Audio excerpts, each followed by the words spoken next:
Hi there, it's Jen from Jen's Homemadeology, and today we are going to be making the final pattern in the Xaria lineup, which is the Xaria Refresh.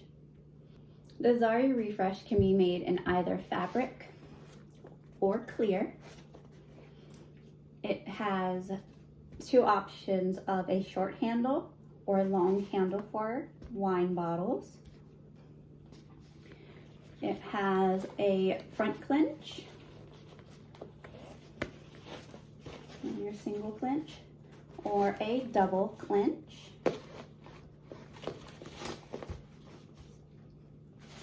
This pattern features minimal hardware of 2 D-rings. If you're doing the fabric version, then 2 magnetic snaps for easy use of your slip pockets.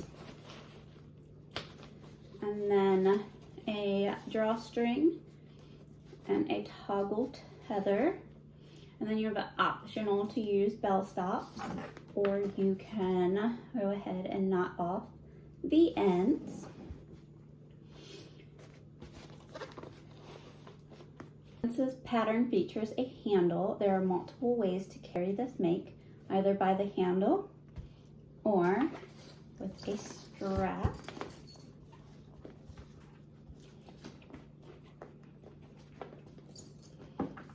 This pattern features an inverted V base.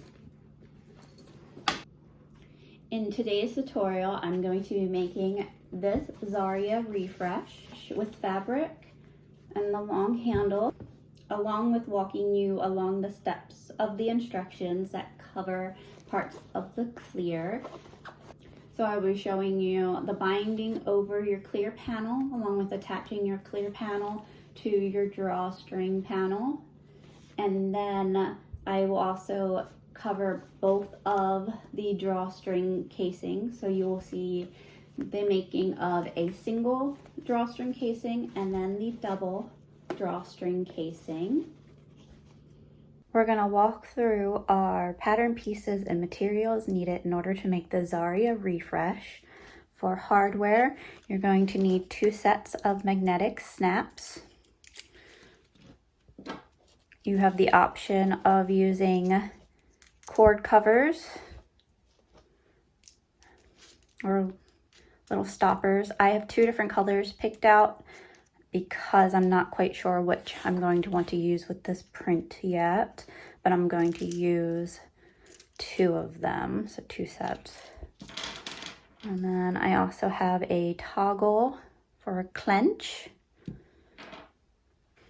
and then a drawstring, which is depending on whether or not you're going to have 1 drawstring or 2, depending if you're doing a front clinch or a side clinch.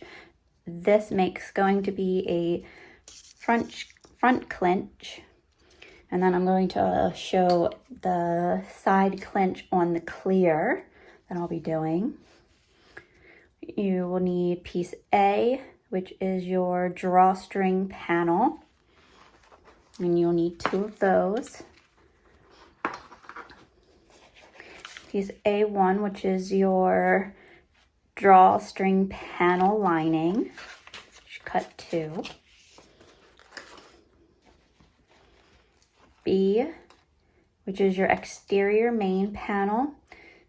If you're doing fabric, you will cut 2, and also the same with clear, but your pattern piece will be a little bit shorter to make up for the difference in making this a pocket with your seam allowance. And also B1, which is your main panel lining, so you'll cut 2, and this is only if you're doing the fabric version, not the clear. You will need 2 pieces of B2, which is also only for the fabric version. This is insulated material fabric. You will have piece C, which is your exterior base. You'll have 2. It is preferred to do this of a lightweight material to reduce bulk and to make it easier to turn and the bottom lay smoother. This is that part of the inverted V. You also need a C1, which is your stabilizer. Nice heavy stabilizer. This is Pelletex 70. And then if you're doing the fabric version, you will need one piece of insulated foam. And then your drawstring casing lining, which is D1. You'll cut one. This is a lightweight fabric. This fabric is a fabric that you want to make sure has a nice gather to it, because this is going to be the scrunch up top. This is the part that has that little peekaboo at top along with a interior part of your fabric. So I personally recommend this one not to be a directional print, because when it folds up at the top, this part will either be upside down or the main part will be upside down. This is your drawstring casing accent piece.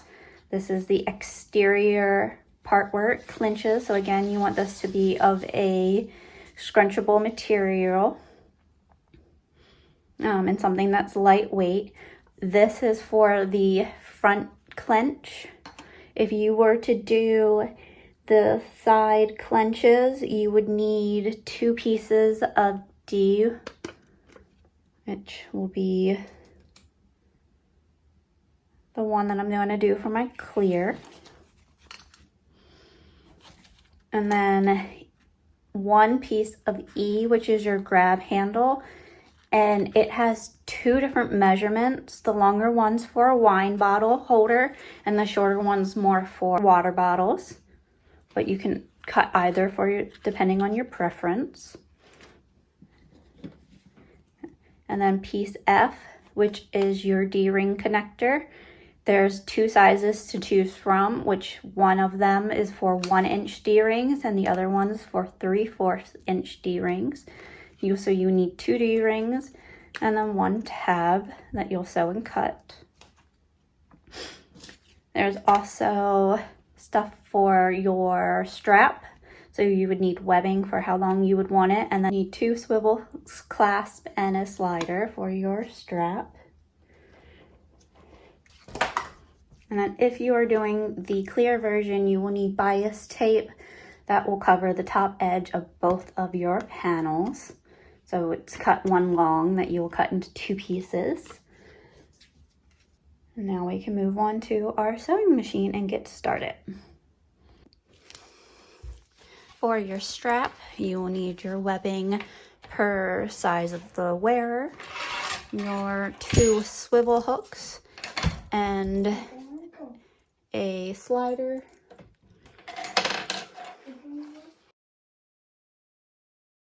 You're going to slip on one of your D-rings. You're going to go ahead and fold back your webbing. I like to just fold it right the smallest amount that it can get folded. And then you're going to fold that over your swivel hook. And then you're going to top stitch that.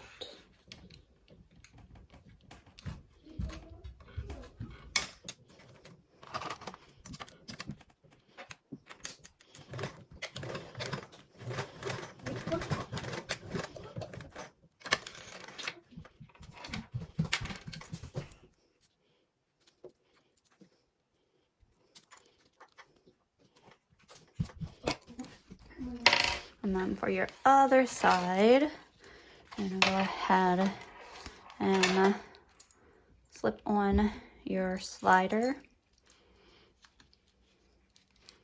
like that. Bring it a good amount of way down your webbing so you have room to work with. Slide on your swivel hook. I did already singe my edges. You're going to go ahead and bring this end back towards your slider. I like to open up my slider piece so then I can slide this under. You want to make sure that none of your webbing is tangled, and then bring that down back around through the upper part of your slider. Now you can fold down that raw edge and attach it to that same webbing piece that you're working with. And then you can go ahead and top stitch that.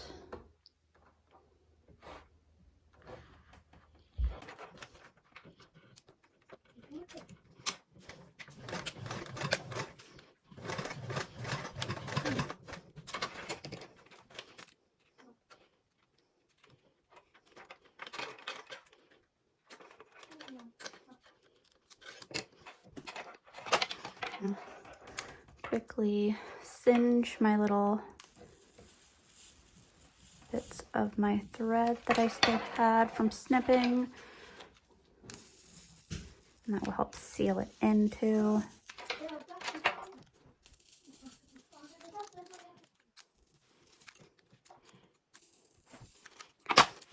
And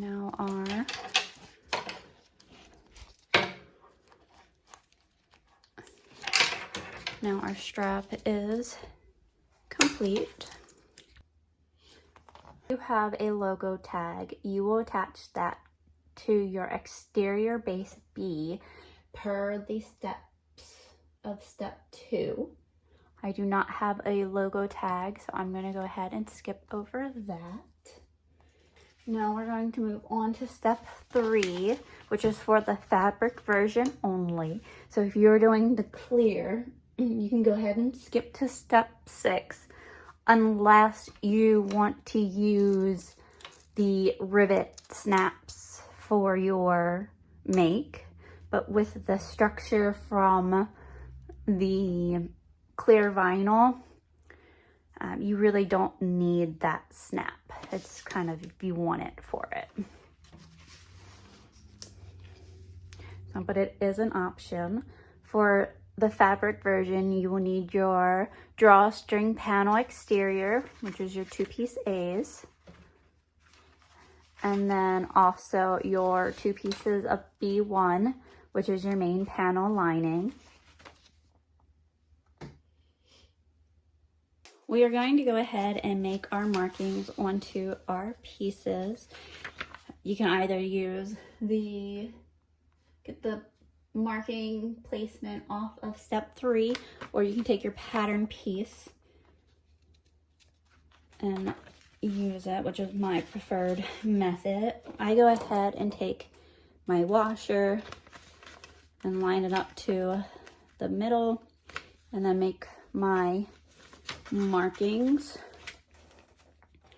So then I can go ahead and make little slits into the fabric or into the paper so that I can make the exact markings of where my prongs will go. And it will give me my markings so that I can just fold.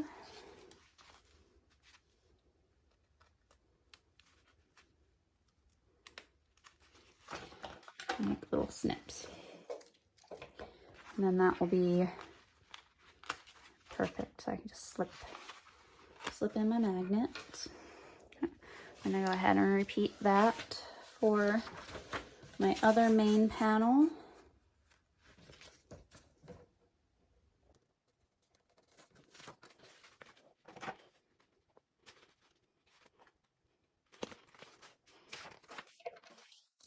And you're also going to do that to your 2 pieces of piece A.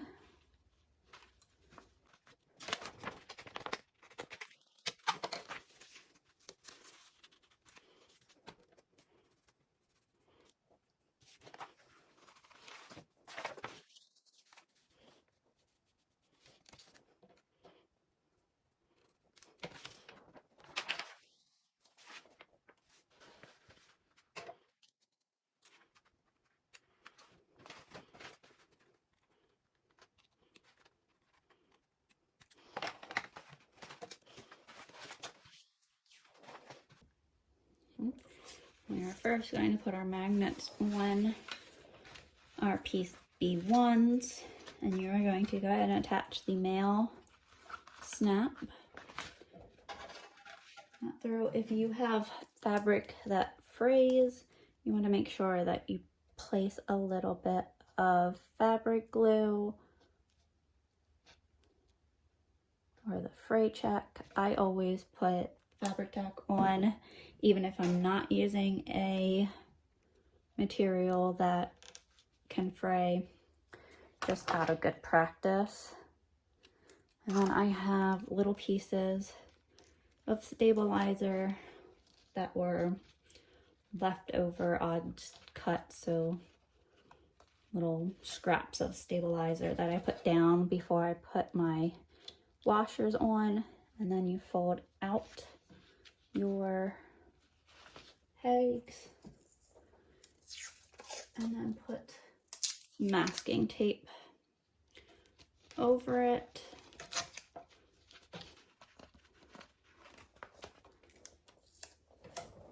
Then you will repeat to the other side.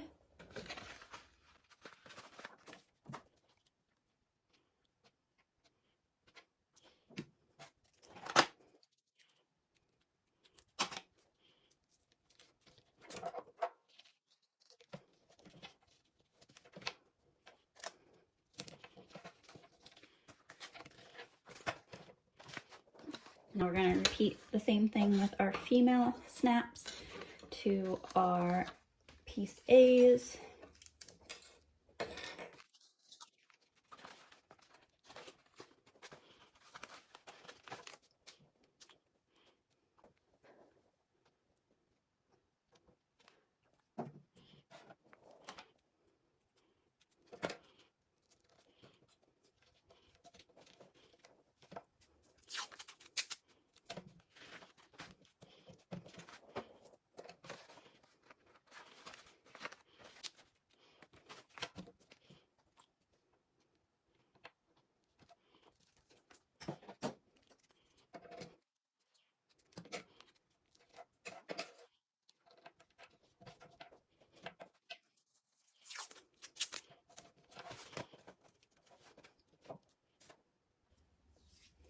And now we want to ensure that our magnetic snaps fit before proceeding.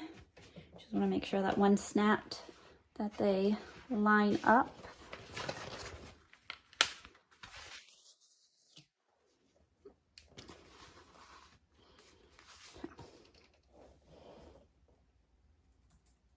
And we can go ahead and put these aside for now. We are going to make our grab handle and connectors next. First, we're going to start off with piece E, which is our grab handle.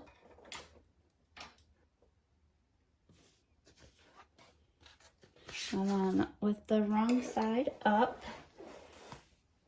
you are going to want to make a line down the middle.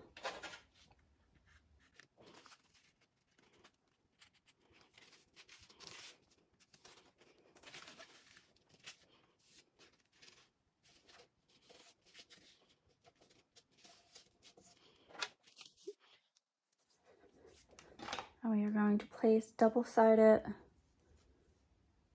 tape on both of our long ends.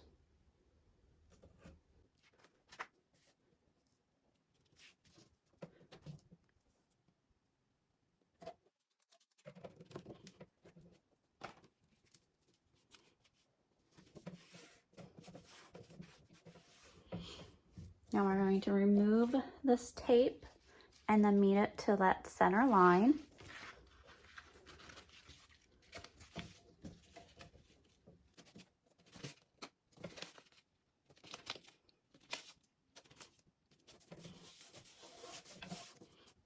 And repeat on the other side.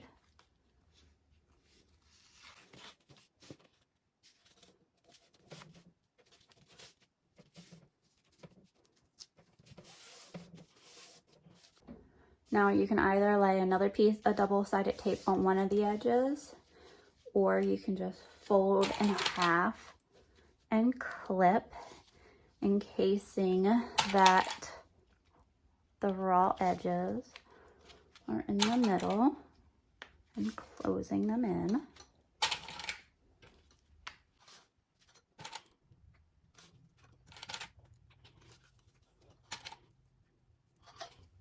And we're going to sew around this with a 1/8 seam allowance.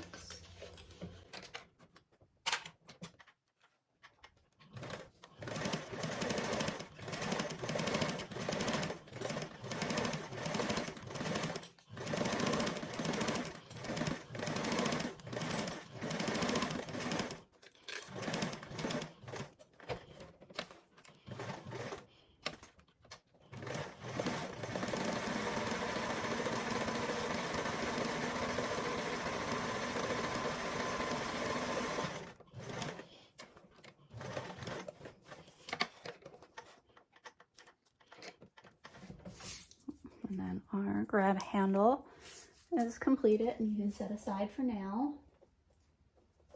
For the side tab connectors, you will need your piece F or F1 depending on whether or not you're doing the 1-inch D-rings or the 3 3/4 D-ring. We are doing the 1-inch, so I have my piece F. And then you are going to do it similarly like the grab handle and mark a line down your center fabric. And then because these are a shorter piece of material, I don't use double-sided tape. I just clip with clips. You want to meet both of your long edges to that center line.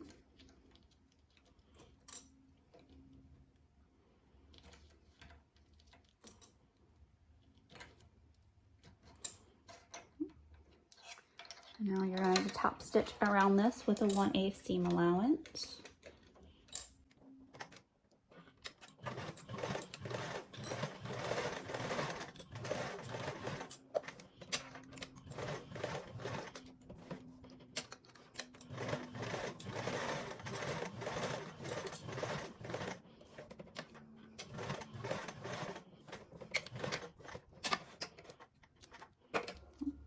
And you're going to fold this in half and cut in half.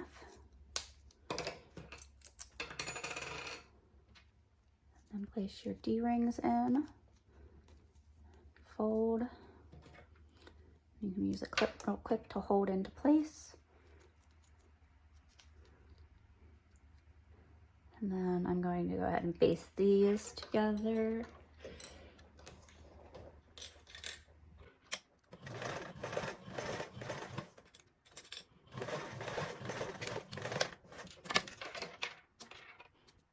If you are doing the fabric version, you will go ahead and skip to step 10.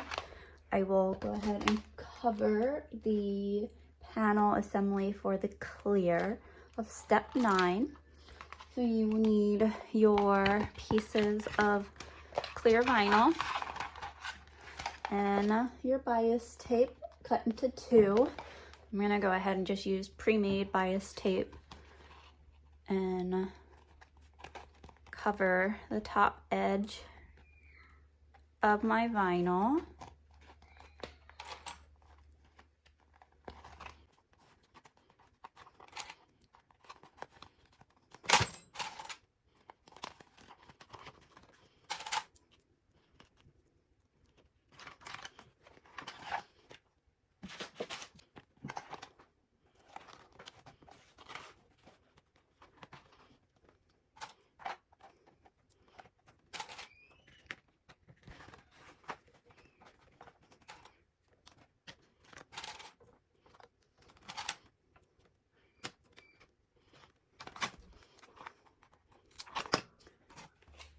Now, you will want to do that to both of your panel pieces. I find it easier just to take my measured piece of bias tape / go ahead and just put my panels in my my bias tape as one long go, so then I can just stitch and then cut, and I don't have to worry about pulling and unpulling, just back tacking in between each of those gaps.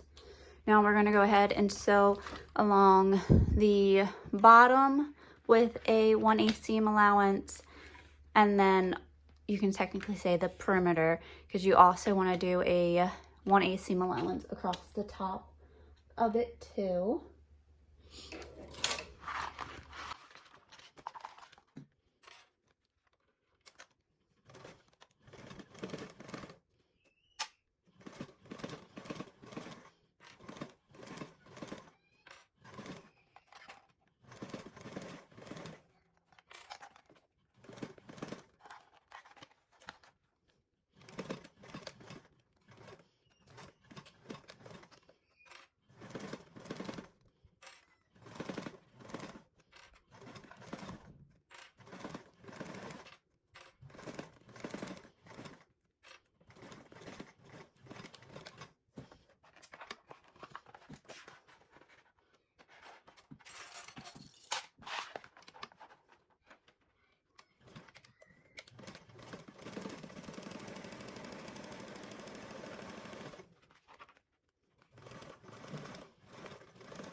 And now both of those pieces are done. And you can go ahead and skip to step 12 for continuing of making the clear version. If you are making the fabric version, that picks up at that step 10. For step 10, you will go ahead and take your exterior panels, B, along with your B1 linings that you made, that you connected your magnetic snaps to, and you're going to place those right sides together, joining at the top edge of your pieces. I'm going to do that for both of your panels.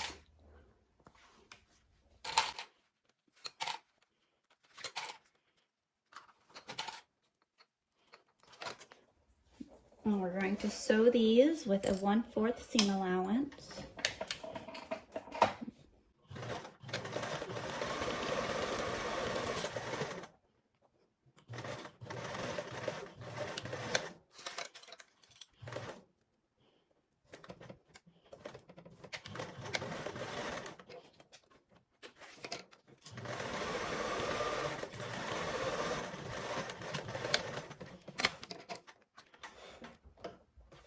And trim off our seam allowance corners.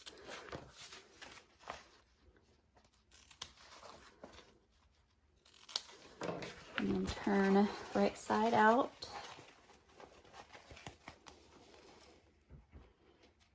And then we are going to top stitch this top seam.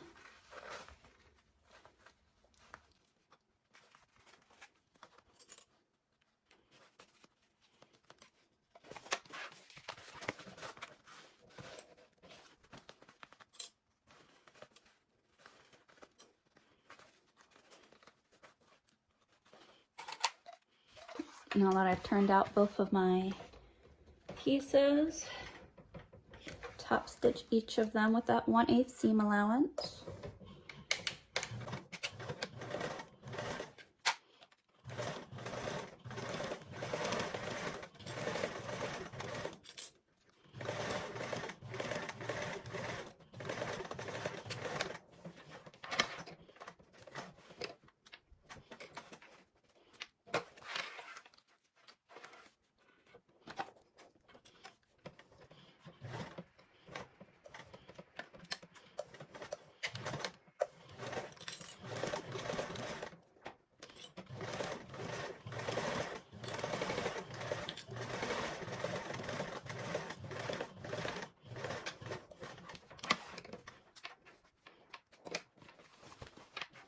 Now those are completed. You will need your piece B2, which is your insulated foam, and you're going to take the shiny side and stick it down towards your lining.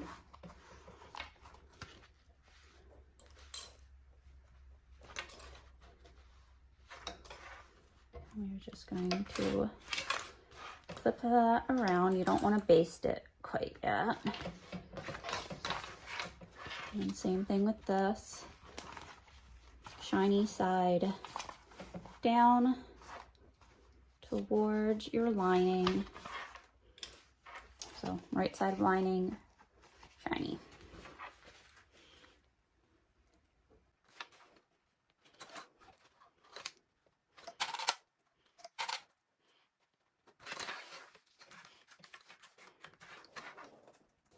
Step 12 is where you will pick up for your clear, if you're doing the clear version, and you will match up the bottom of your clear panel to your A. If you're, since we're doing the fabric version, you'll want to snap your snap together. And then around, and do the same thing for your other A panel and matching your front exterior panel to it.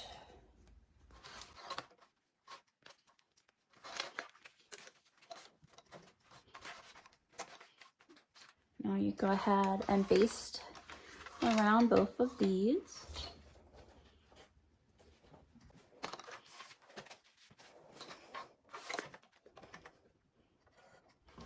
I'll baste around both of those to attach our front pockets.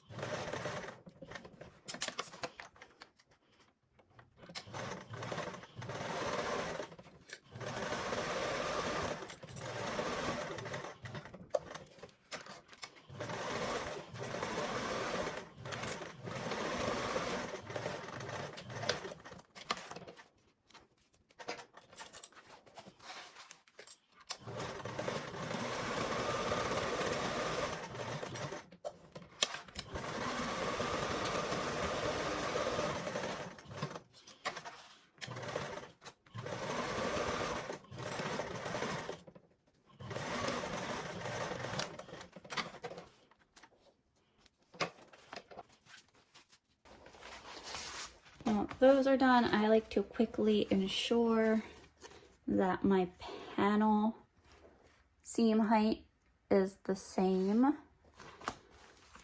So when they link up and match up from the sides, it will be a straight line. Then on one of your panels, you're going to take the measurement from step 13 and measure down from the top of that pocket, and you will place your D-rings on both sides.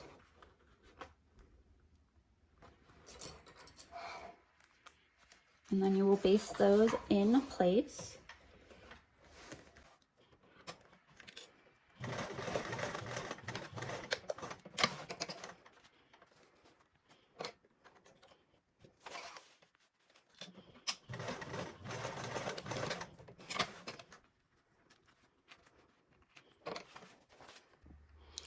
Now I'm going to show you what the drawstring panel exterior assembly looks like when doing the clear. You will need your two pieces of piece A for your drawstring panel exterior, and your two pieces of clear vinyl with the binding on top that we made earlier in step 9. You're going to take your panel A, right sides up and align your clear vinyl along the bottom edge.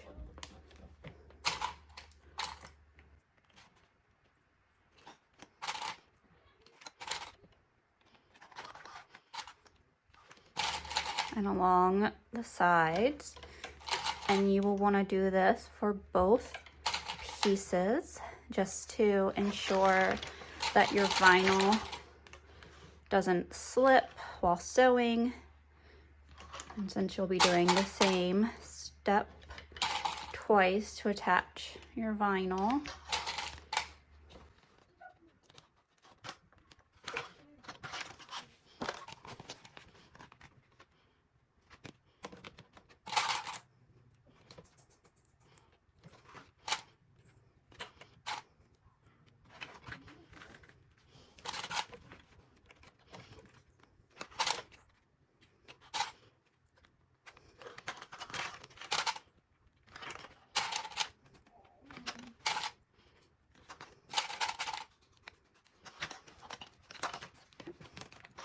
now we're going to go ahead and baste around this with the 1/8 seam allowance on both of our pieces.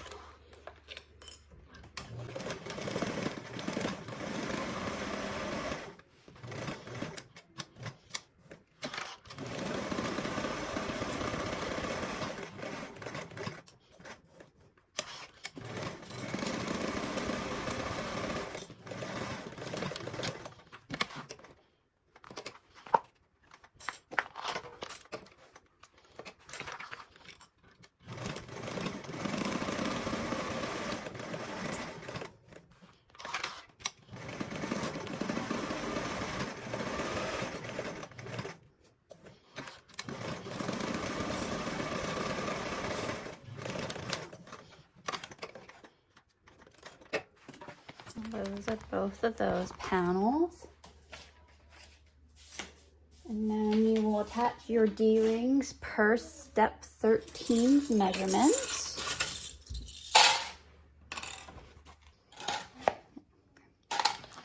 Here are both of your panels.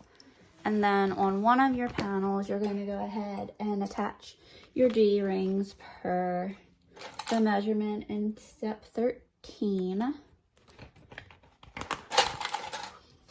And then you will baste these on. Before I baste, however, I like to just fold my thing in half to ensure that they are even.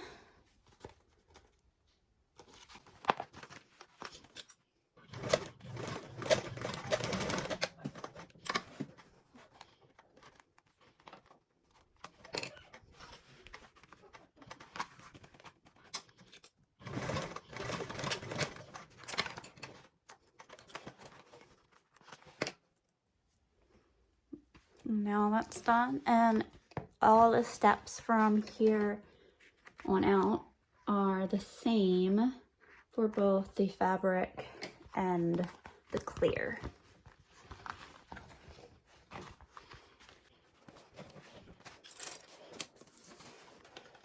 Moving on to step 14 has us doing our base assembly. So you will need your 2 pieces of piece C. And you will place those right sides together along the bottom edge of your panel.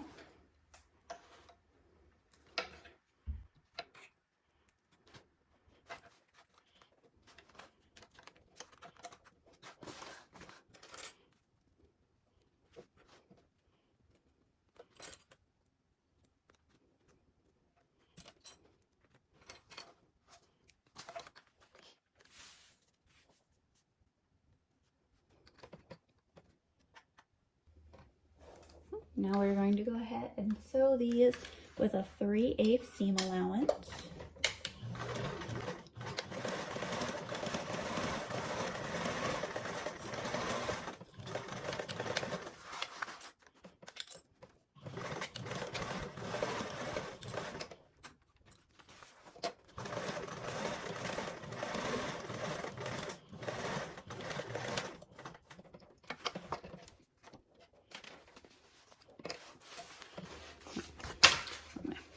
you're going to want to push up the bottom seam.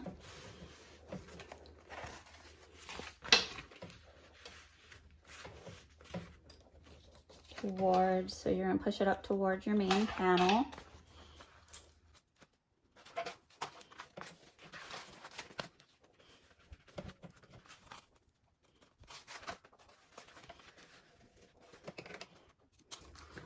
Flip your corners.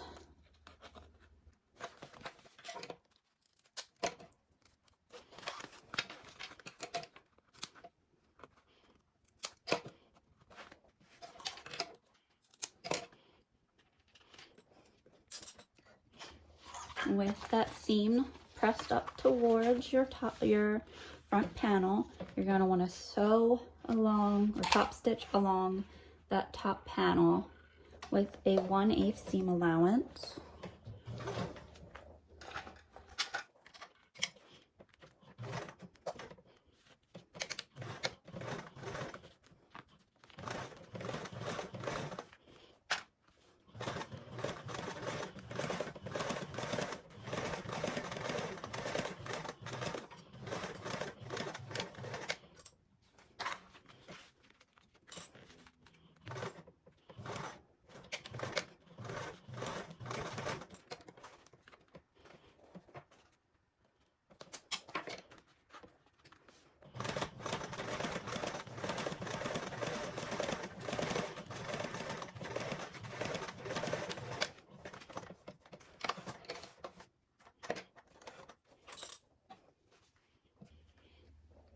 Now you will place these both right sides together, aligning against the bottom edge.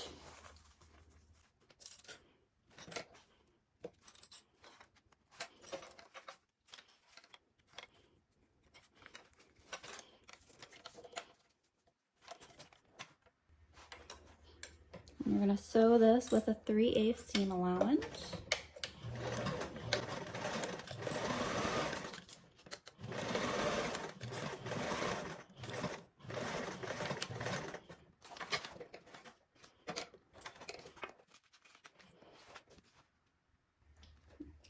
I'm going to trim our seam allowance corners. I'm going to open this up and flatten out that seam.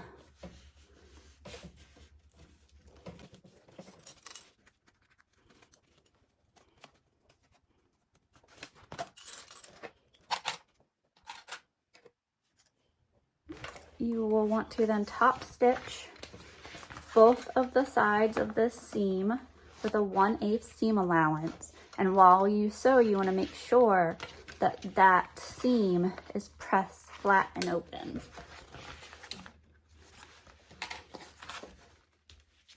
Now, you can always stick a piece of double-sided tape along there if you would like.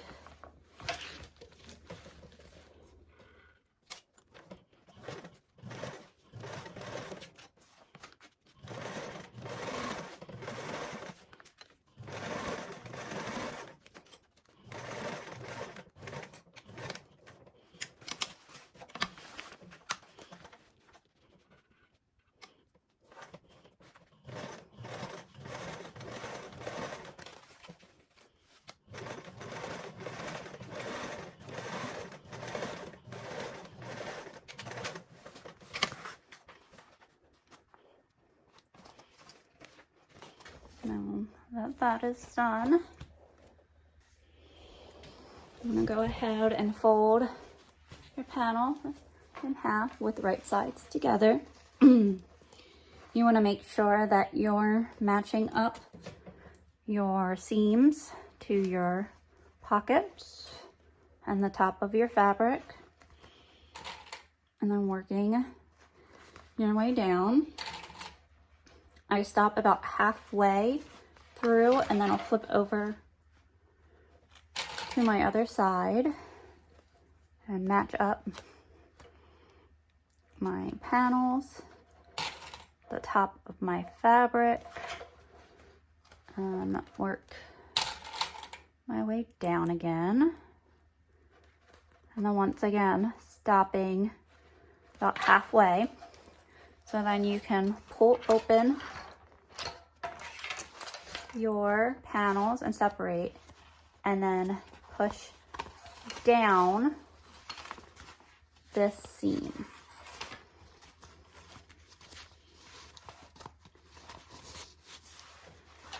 So there's your seam in half, and you want to tug it nicely into place. So pull your seam, match your end, just give it a nice little tug up so that you can ensure that that fabric to your inverted V will be nice and smooth. And we're going to go ahead and do that same thing on the other side. Open up, pinch our center of our fabric joint seam, and pinch that down, grab and meet your bottom of your panels, and give it a nice little secure tug up.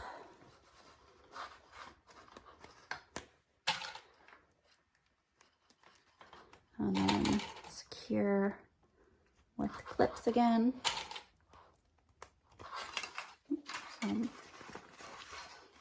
I like to go in here with a turning tool, a chopstick, my hemostat, something. And I like to make sure that I'm pressing that seam is flat along there. And that's just to make sure that my inverted sides are nice and smooth.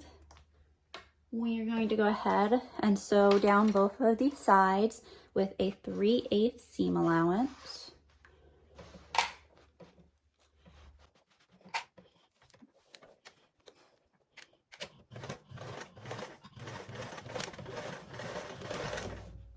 Now, what I did is you can either baste on both sides, but I like, because there's just a little bit of fabric up here, I just drop my needle down right after my sides meet, so that way I know this part doesn't slip, and then I back tacked up and then came down.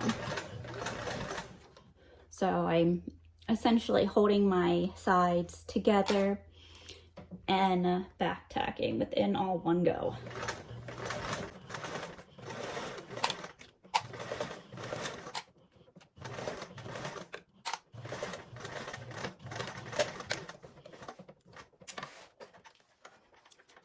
One of the other things that's good to do is to make sure that your D-ring is pulled all the way out so you have a good clearance of it.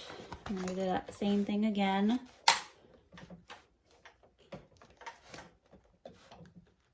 Alright.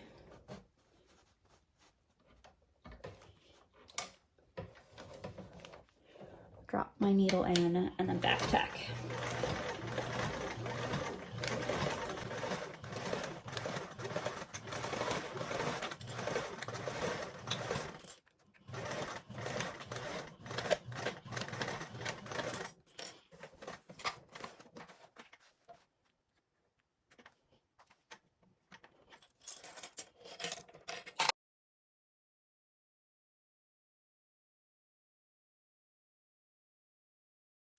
Now it is good to actually add another row of stitches 1/8 of an inch away from those, just to give added support to one, your D-rings, but two, just the seams of your bag, especially when using vinyl for those panels.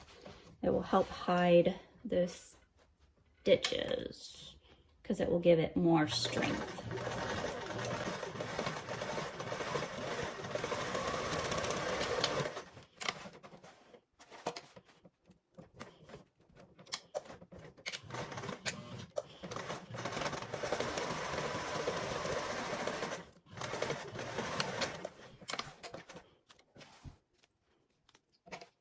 Now we will want to turn out our bag so we can check our stitches.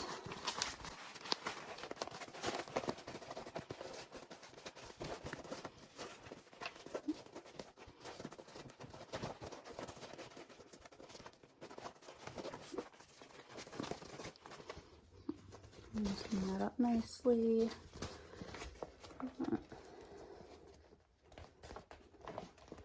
Our inverted V, which will stand out really nice once the base is in there.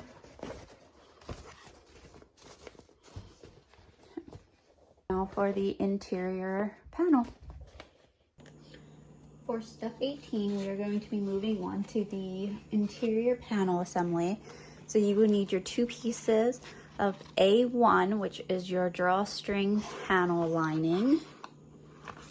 And you will go ahead and take these and place those right sides together.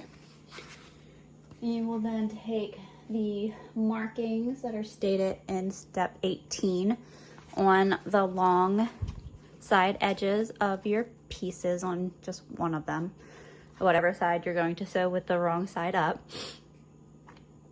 I like to make my markings on both sides, one of the sides of which is going to be your birthing gap, and the other side of which I do is so that way between these 2 markings I can increase my seam allowance so that the lining fits a little snugger.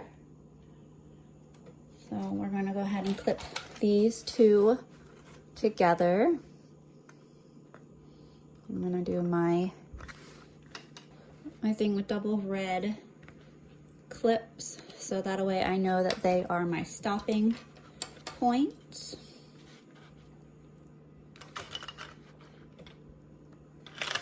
You're also going to want to clip together your bottom seam allowance.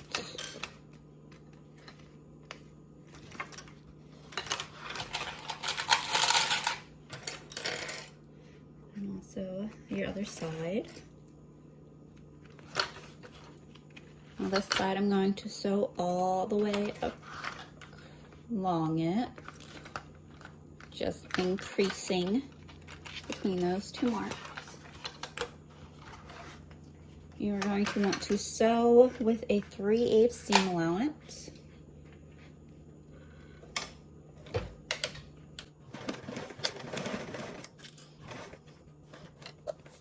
Now at your stop and start points, it helps if you do an L stitch so that it can help align your lining more easily during the closing process.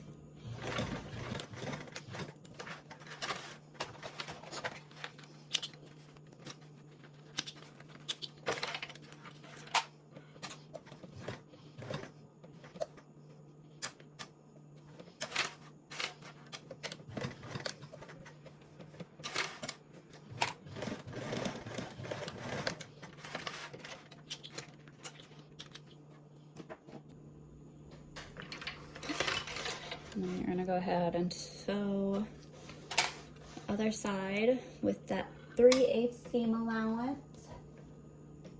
And then between our markings that I made, you can sew at a 1/2 inch seam allowance. You can do a 3/8 all the way up. It just helps for a snugger fitting lining if you do a 1/2 inch between those 2.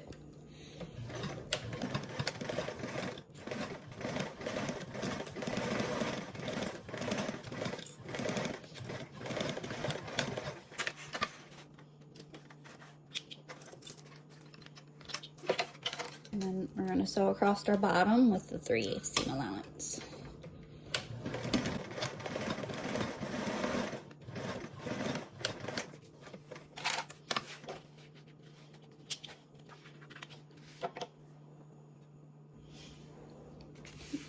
We're going to open up our box corners bottom and align those.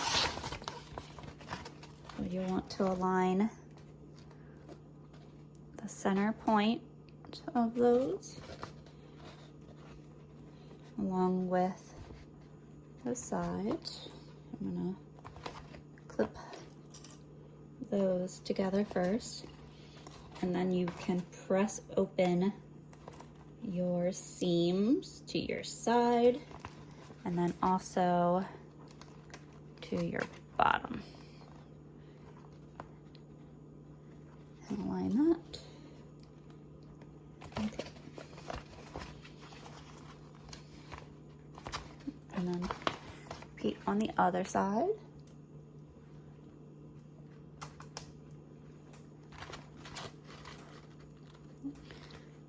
Line that middle.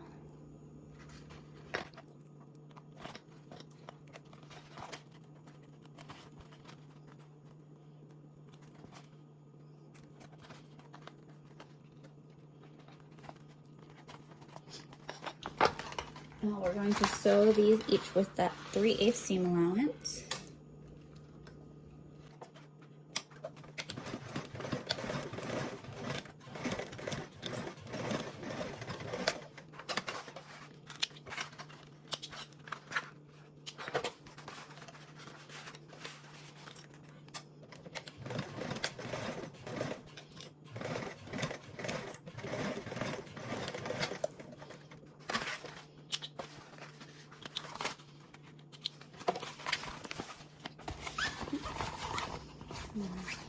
That. Just flatten the whole rest of that bottom seam. And then this side seam.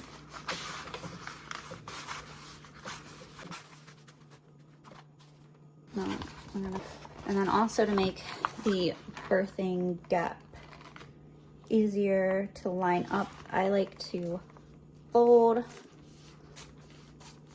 along that seam.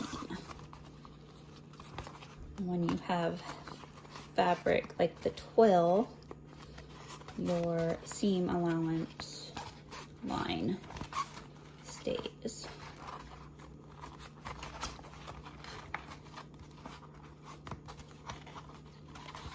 And this is just to make birthing later easier, or closing up the birthing gap easier. Now this can be placed aside for later. For the drawstring casing assembly, there's two different versions. You can do the 2 string closing, so you would have 2 pieces of piece D along with 1 piece of D1. I'm going to use these pieces for my clear version, so we'll walk through that.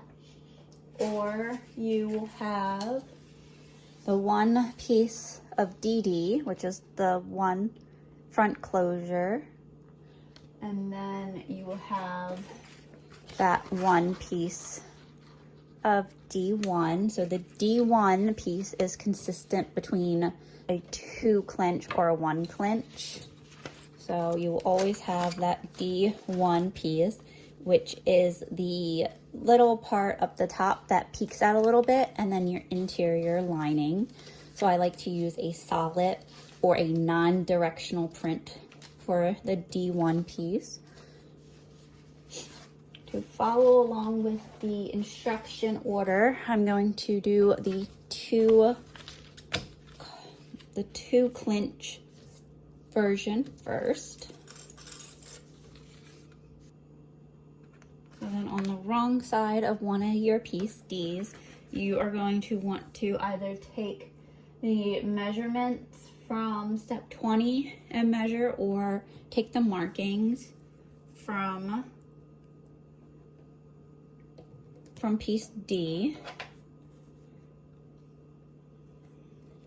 And then these markings will be where you will not sew over.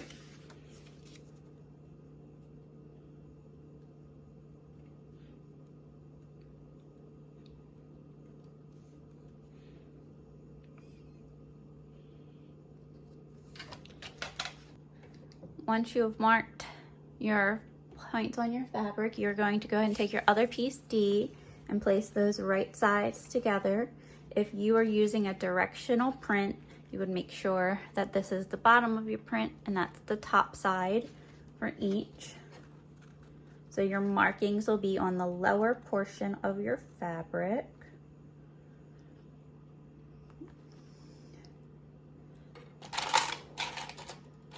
And then we are going to sew only along the one side for right now. I'm placing my red clips over my part where I do not want to sew, because that's going to be my case opening.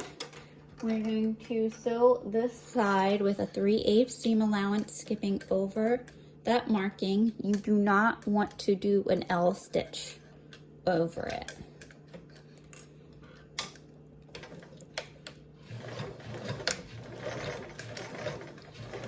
I'm going to sew until I get to that marking, and then I'm going to back tack at it, and then pick up my needle, and I'm going to drag it down till I get to the other marking, and I'm going to place my needle right down on it, sew a little bit forward, and then back tack to the line, and then sew back down. Within back tacking here and here, that allows to reinforce for your seam opening for your clinch, and then without breaking that thread, that just saves, in my opinion, it saves thread / time, because you don't have to pull your thread out, snip it, make sure you're leaving a tail long enough. You will want to press open the seam.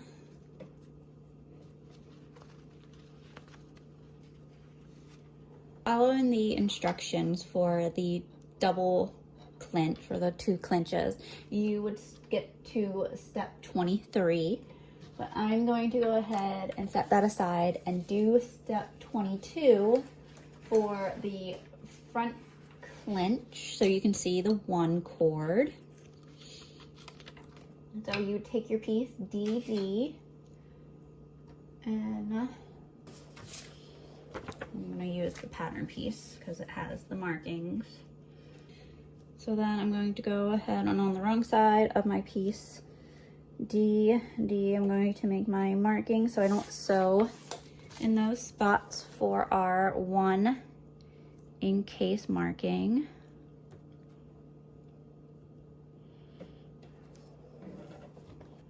No, not what is stated in step 22 is to make your markings and to also mark your center points.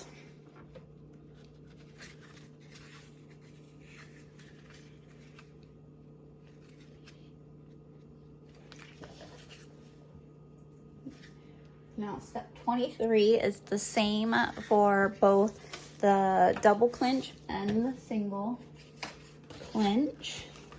So you will take your, either your piece for your double clinch or your single clinch, which they're the same size. Oh, that would have looked good with black too. No, okay. Oops. Anyway.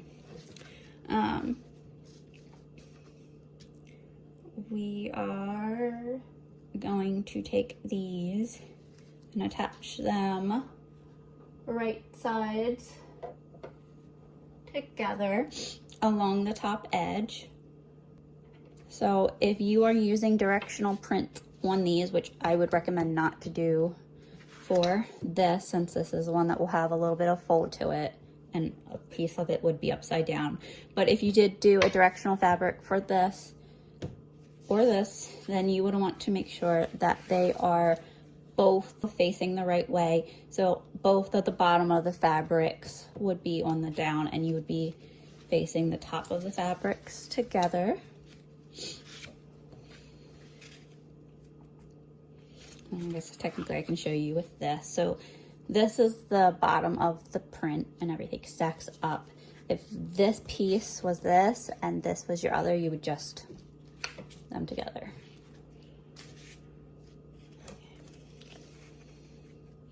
And a good way to ensure that you have this exterior piece on the right way is your markings will be on the lower part of your fabric, because that will give you a nice clinch. And you are going to attach at the top, along the top long edge, and sew with a 3/8 seam allowance.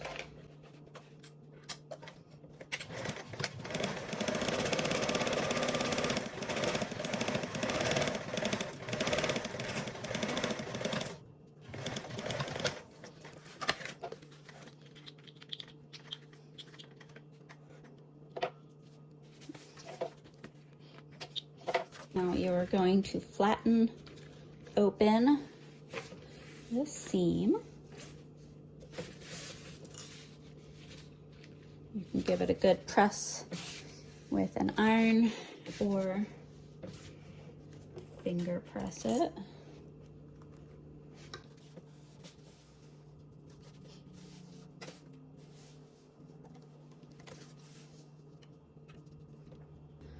I'm going to quickly do the same thing for my clear version.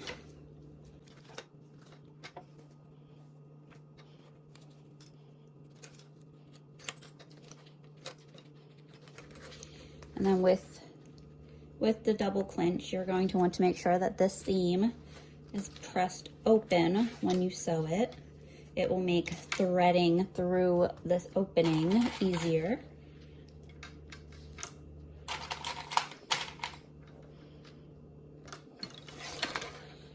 And then again with the 3/8 seam allowance.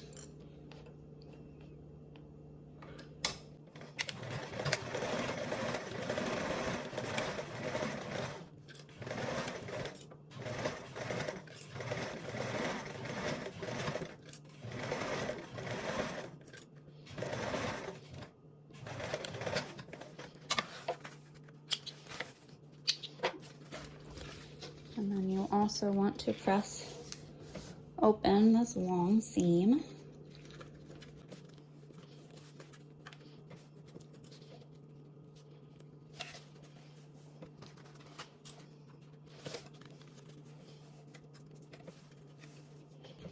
So this is what your double clinch will look like. You'll have that one seam down the middle, and this is what the single clinch will look like. No. Go ahead and fold this in half.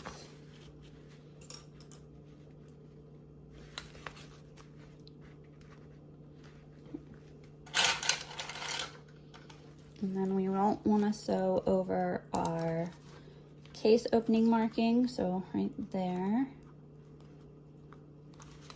You can make sure that they're the same.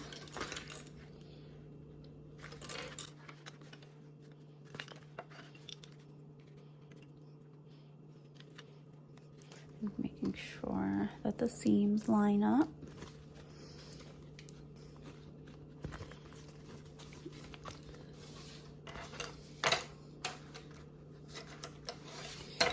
Now you're going to start sewing. Make sure you stop at that point. I'm going to go ahead and sew down, stop at that point, back tack, and then stitch down a little bit, stop my needle again at that point, pick up, and then drop my needle back down at that other point, sew down, back tack a little bit, and then sew all the way down to the bottom. And that's going to be done with a 3/8 seam allowance.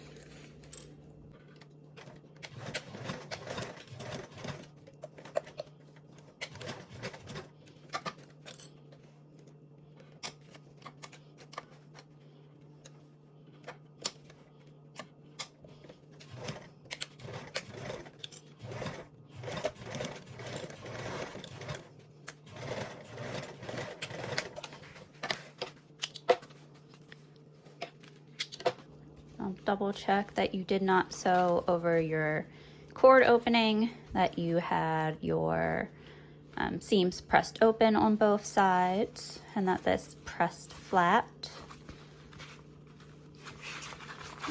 That would be your one clinch opening will look like. Ooh, cool. Okay.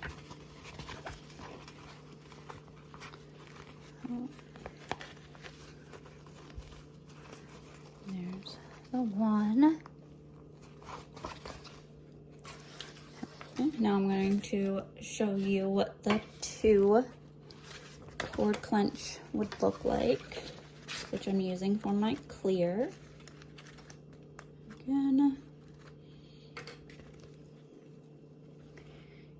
meet your center points with the seam open flat. Do not sew where your markings are.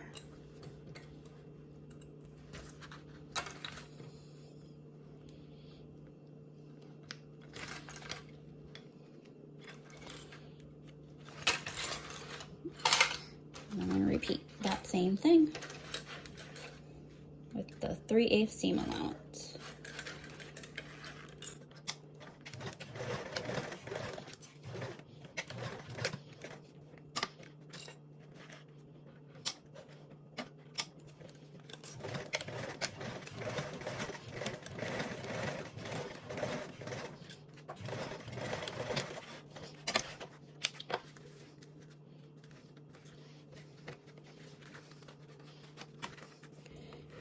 Press open that seam, put the seam back open. Okay.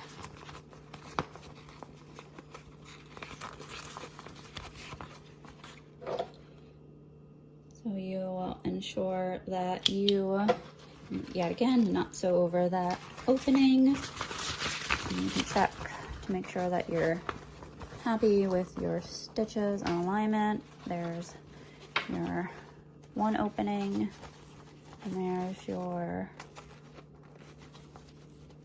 other opening. Over your opening bag or opening slots for your clinches, you can do a bar tack on the top and the bottom just to give more reinforcement over top of those. Good with this one. Oops. Like I did with these. So there's a bar tack just to reinforce those openings. Now that I showed you what they look like on the outside, and you check that you're happy with them and your stitches, we are going to place some double-sided tape or fabric glue along these seam openings so that it makes threading the cords during the final touches a lot easier.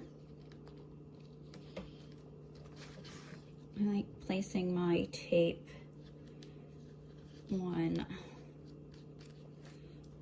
the far edge, so when I fold over, there's not that gap of fabric, to where if you were to place it along this seam and fold over, depending on the size of your double-sided tape, there would be this little flap that you can get stuck on. So I place it on the far edge.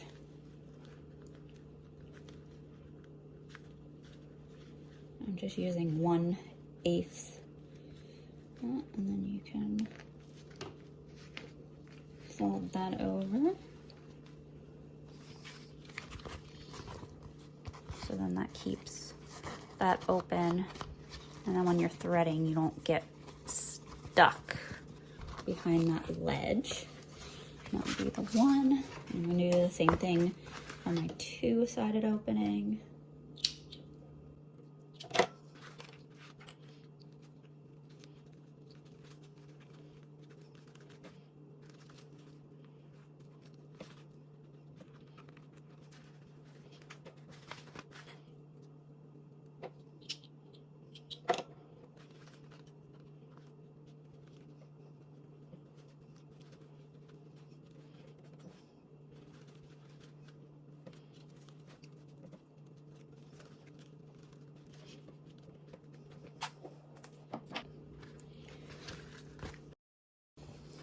Now you can go ahead and fold your fabrics wrong sides together.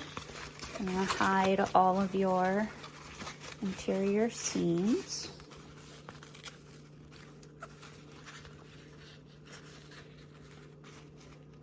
And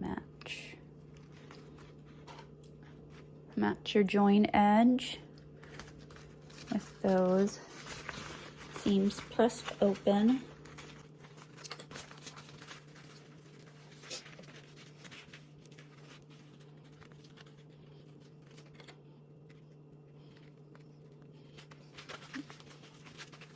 And part of that lining is going to peek out at top.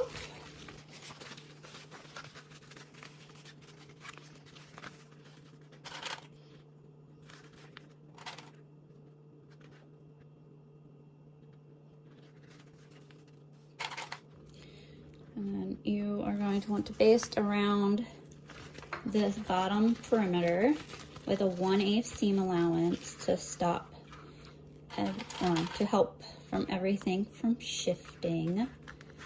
I'm attaching it to the lining.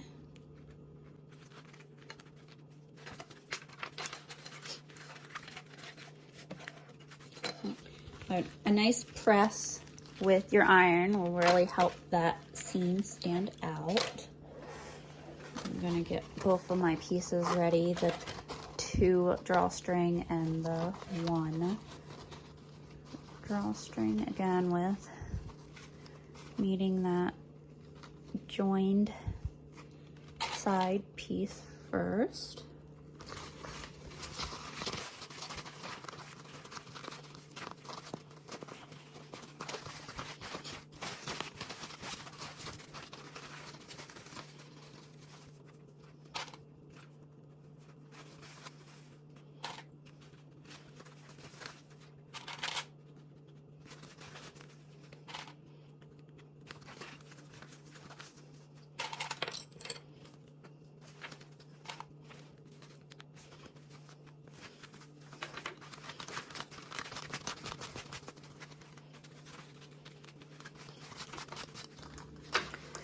Here is our 1 clinch, which has our opening right here. And then our double clinch. And I'm gonna baste around both of these with that 1/8 seam allowance.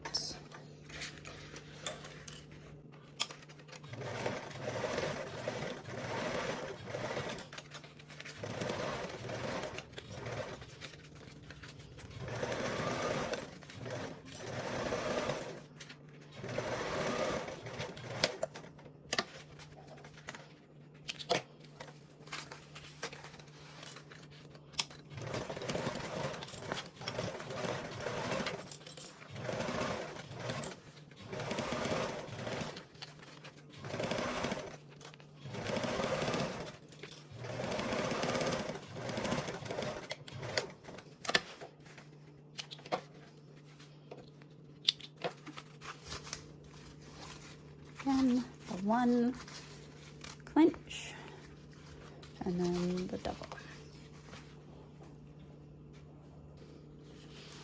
After you've done and basted both of them, for the last part of step 26, you want to take the markings from the end of that around the outside of your fabric, so you can mark your stitch line for your casing, which ends up being just about right above the end of your casing.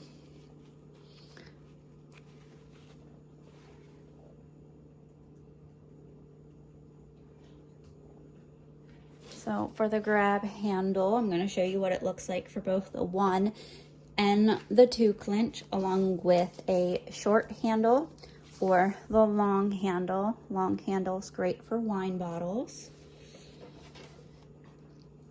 We're going to take strips of double-sided tape that are about 3/4 inches long and apply it to the bottom side of your handle.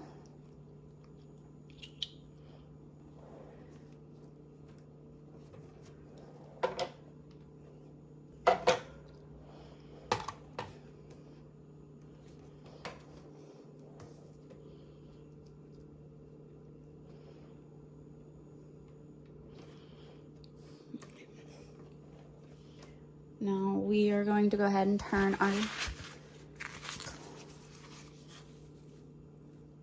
our drawstring casings inside out with your center point marked, especially to your one that has a front. So here's our opening. And make sure my center points are correct. There's our front clinch. We are going to do our side center marks to match the center of your grab handle. Center mark. The center of your grab handle to that center marking. Take it up and over the top to the other side. Again, matching the middle of your grab handle to that side center mark. This is what your one will look like with your one drawstring casing opening. And then for your two-sided drawstring casing, you will want to match your handles to those points of the side. So there's my one side opening and matching center up and over to the other center.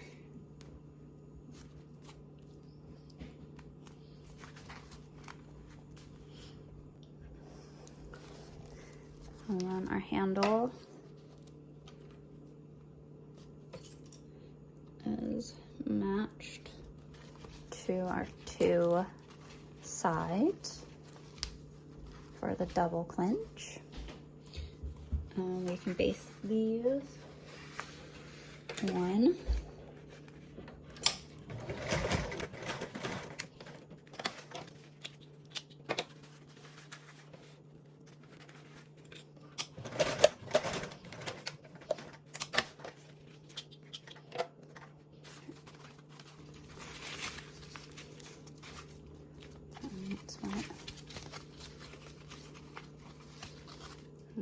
Double opening will look like. And two is off to the side, and then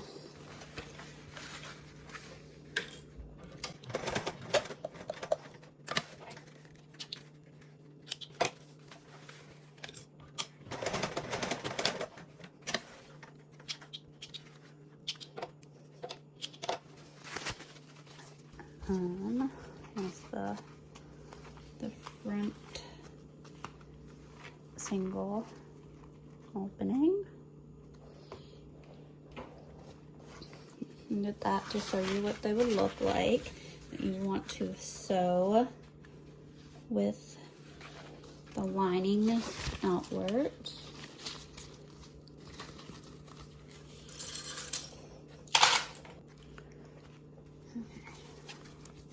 Now you will want to start off with one of your points where your grab handle meets, and you will sew along that line that you made in step 26. And you can make a few reverse stitches on your grab handle for security.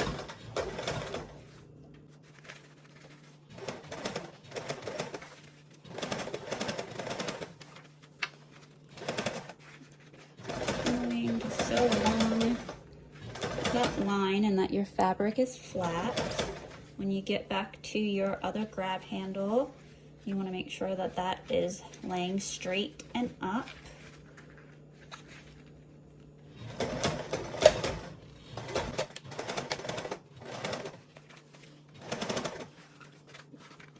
And then I like to just make sure that this opening to your drawstring casing is laid flat. So you're gonna sew over that opening, or sew over that seam.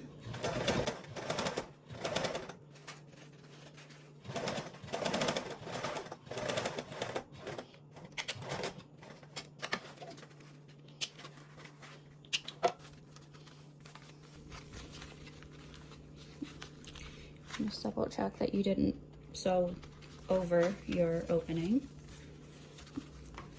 So there is your one clinch opening. Now I will go ahead and repeat for my second one that has the 2 clenches. Now this one, on both sides of the handle, there are seams. This side has more seams than this one, but you still want to make sure that those are pressed open. Okay. And that your handle is flat and centered.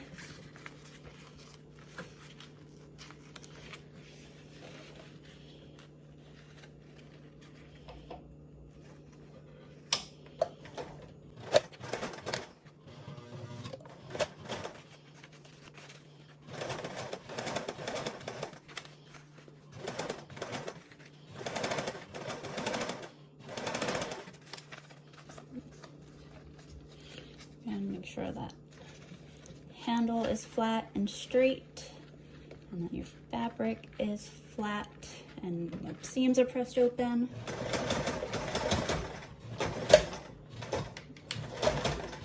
And do a little few back tacks over your handle for reinforcement.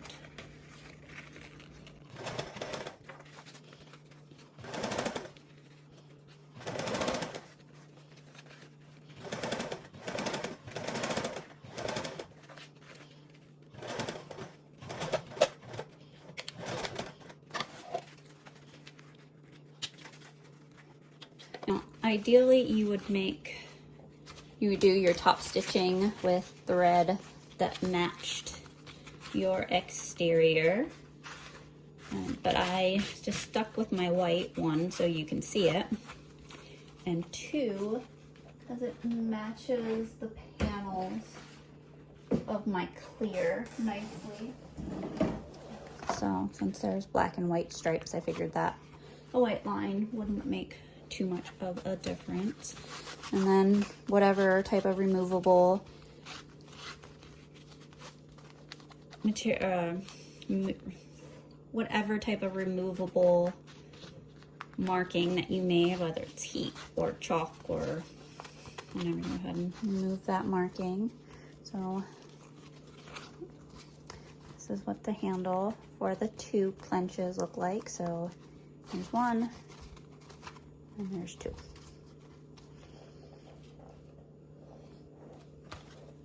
And my 2 and my 1, the shorter handle for regular water bottles, and then the longer handle for wine bottles. For the interior assembly, you will need to pull back out your panel linings that you made earlier, and then your drawstring casing. And these steps will be the same whether or not you're doing clear or 1 clinch closer or the double clinch. You will want to match your handle sides to the sides of your lining. I'm gonna quickly press these open so I don't forget.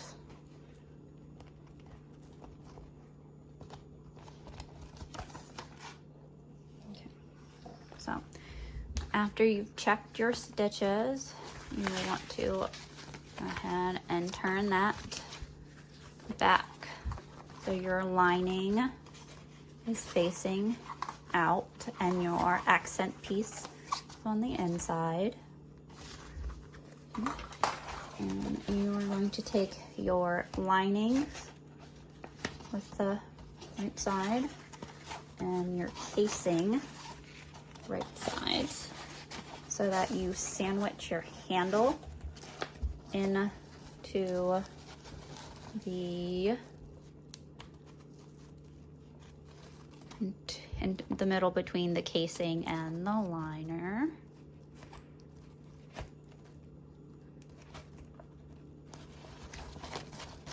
I like to match up those points first.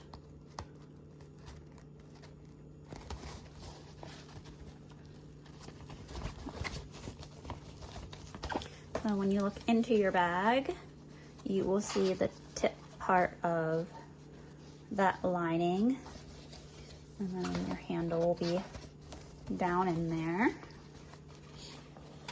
And just so this part doesn't slip any while sewing, I'm gonna add a few extra clips.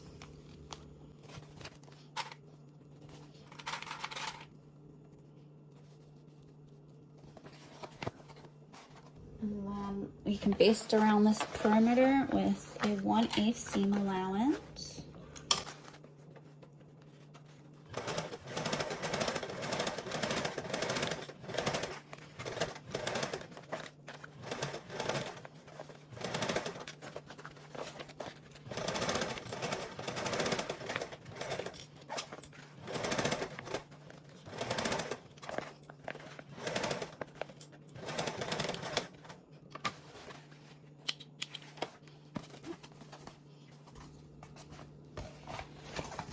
I'll do that. For the final assembly, you will go ahead and take your exterior panel and your interior lining. Now, to make life easier, I just like to stick my exterior into my lining so I can just birth right out of this opening.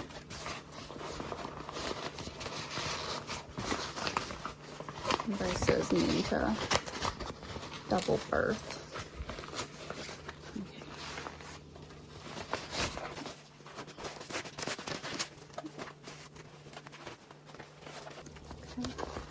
Once that's in, you can match up your points. Now, if you're doing the front clinch and you have a panel that you want to be your main front side, make sure that your opening is on that panel side that you want to be your front. So these are both the same, but let's just say I had an embroidery piece right here and I wanted this to be the front. Here is my opening, so I want to make sure that that's on my front side.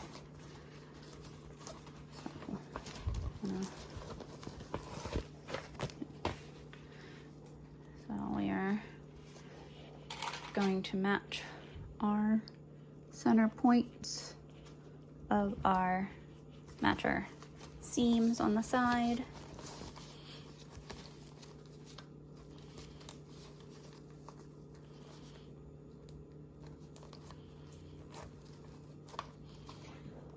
This will ensure that everything lines up and that your front clinch is completely centered.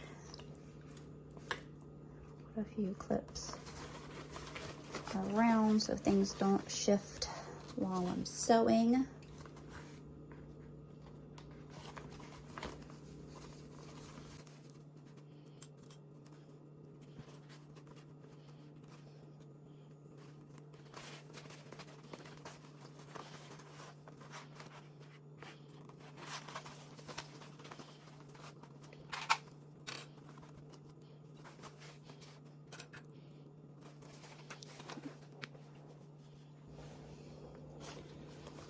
Now, it is recommended to baste your side seams so that the bag, they don't shift during sewing. Just gonna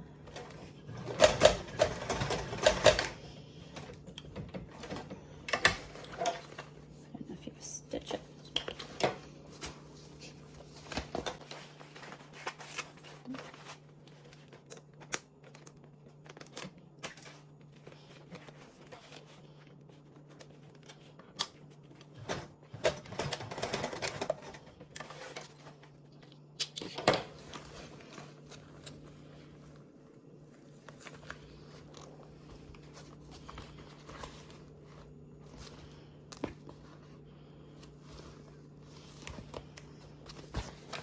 Now we can sew around this with a 3/8 seam allowance.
Now we can turn the bag right side out.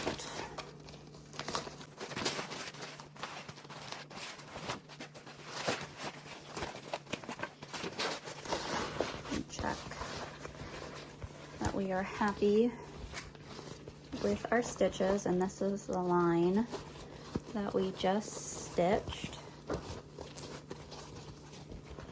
And then double check that the panel you want it to front is your front opening for your front one.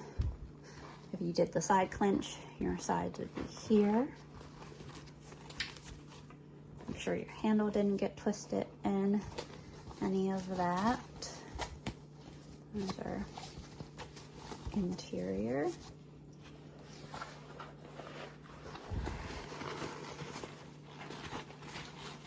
Now, if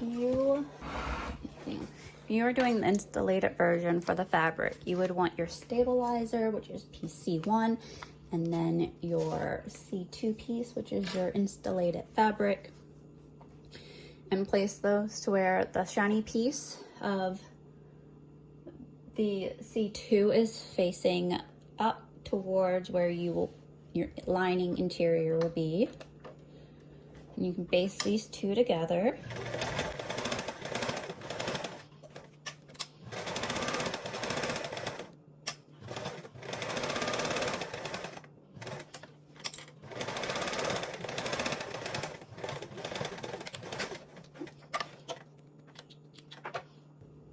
Now you're going to take this and tuck it into your bag. You want to make sure that this faces up towards your lining, so up inside your bag, so it will go in this way. The bottom of it will have that side towards it. And you are going to tuck it underneath of your seams of your bag. So let's see if I can get this out to show you.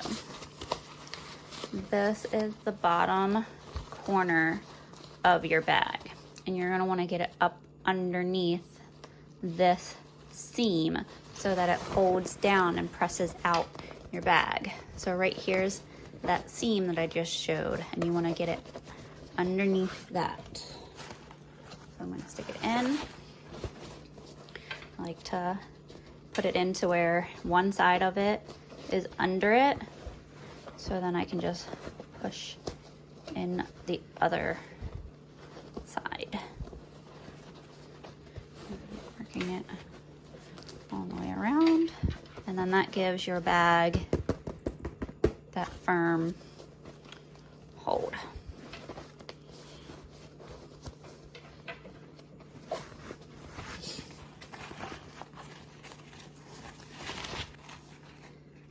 Now you can close your birthing gap,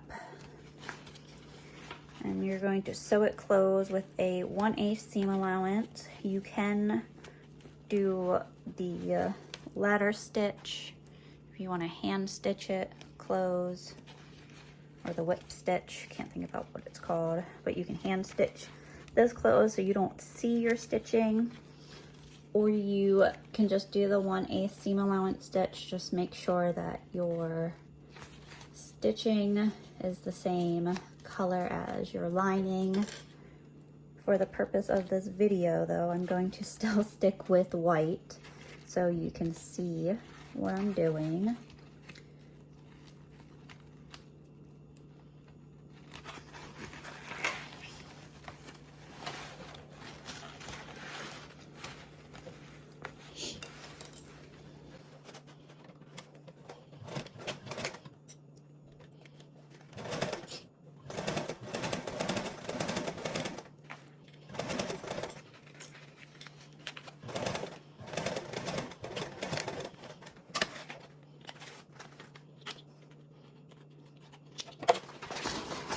Press that down into your bag.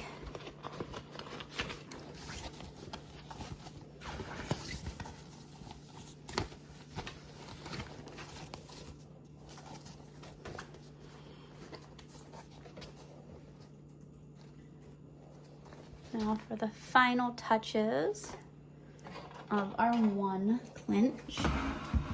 For your final touches, for the one clinch, you will need your one cord. If you're doing double clinch, you will need two. And then for one, you'll need the one toggle if you wanted to do a toggle, which clinches it and holds it closed. And then a bow stomp, which I don't know if I'm going to do the orange or the cream yet. I have one of each. I don't know if I want to do one piece or two of the toggles, or I don't know if I want to do one or two of the bell stops. So you're going to go ahead and thread your fabric through. You can use a safety pin. This little tool just makes it super easy.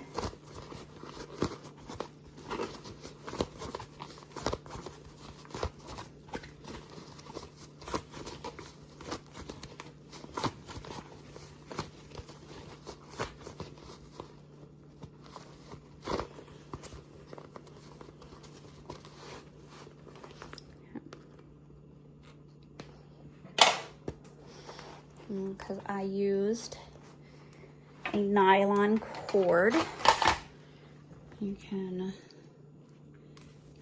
singe them a little bit just to help prevent them from fraying and really seal them in.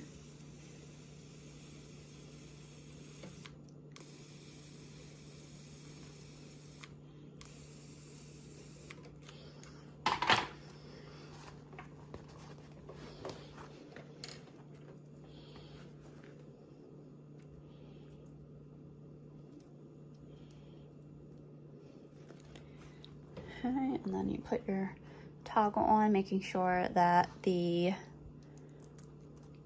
thread, if you're doing a double-sided one, that your threads are staying on the same side which they come out the bag.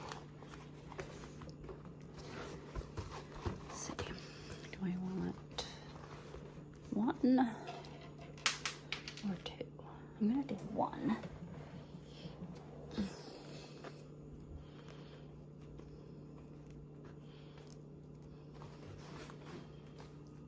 Cream.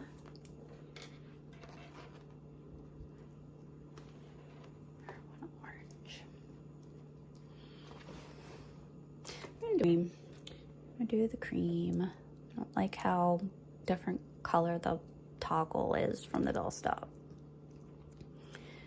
Okay.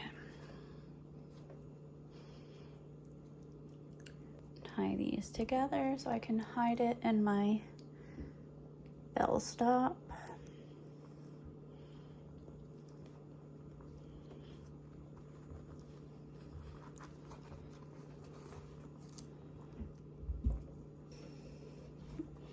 Now you can use some fabric glue in here to ensure that that stays knotted, and then to also keep on the cap, if there is one, to the bell stop.